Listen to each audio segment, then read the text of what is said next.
சுத்தி போட வேணும் ஐயா சின்ன கவுண்டரே. வந்து லெதர்லயும் வந்துச்சு. லெதரா? ஆமா. ஏன் பைப்பர் என்ன பார்த்து பிரெஜென்ஸ் மாடலு லெதர் டைப்லயும் வந்துச்சு இப்போ. அப்ப இதுக்கு முன்னாடி லெதர் கிடையாதோ? லெதர் இல்ல. ஓ இதான் லெதரா? ஆமா. உண்மையை ஒத்துக்கிட்டாருப்பா. மற்ற கடையில் எவனா ஒத்துப்பானா?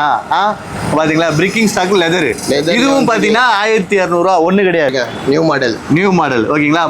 மூணு லெதர் வந்து 3 பிரிக்கிங் ஸ்டாக் 1500 பாத்தீங்களா. ஃபினிஷிங் பாருங்க எவ்வளவு அழகா சூப்பரா இருக்கு பாத்தீங்களா. இது எல்லாமே பாத்தீங்கன்னா ஒண்ணு இது பாருங்க இது ஓகேங்களா. அப்புறம் வந்து இன்னொரு பையன் இது எல்லாமே பியூர் லெதர். வெறும் 1200 ரூபா மட்டும்தான். இதுதான் ஸ்டாக்கா அப்படின்னா அது பாருங்க பின்னாடி வந்து பாருங்க எவ்வளவு இருக்கு பாருங்க ஃபுல்லா. இது எல்லாமே ஸ்டாக் தான். இதுலயும் பாத்தீங்கன்னா டிஃப்ரெண்டா இருக்கும். இந்த மாதிரி டைப்ல இருக்கு ஓகேங்களா. அதெல்லாம் பாத்தீங்கன்னா இந்த மாதிரி டைப் இருக்கு. இது எல்லாமே பாத்தீங்கன்னா பிரிக்கிங் ஸ்டாக் தான். இதுலயும் வந்து இந்த மாதிரி சோல் இருக்கும்.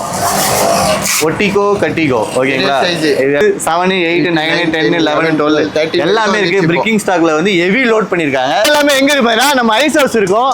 அப்படியே ஐஸ் ஹவுஸ் பக்கத்துல பாத்தீங்கன்னா ஃபிர்தௌஸ் ஹோட்டல் இருக்கும். ஃபிர்தௌஸ் ஹோட்டல் அப்படியே ஓட்டின மாதிரி பாத்தீங்கன்னா நம்ம ஸ்டைல் ஜோன். என்னமா ஸ்டைல் ஜோன் நம்ம ஸ்டைல் ஜோன்.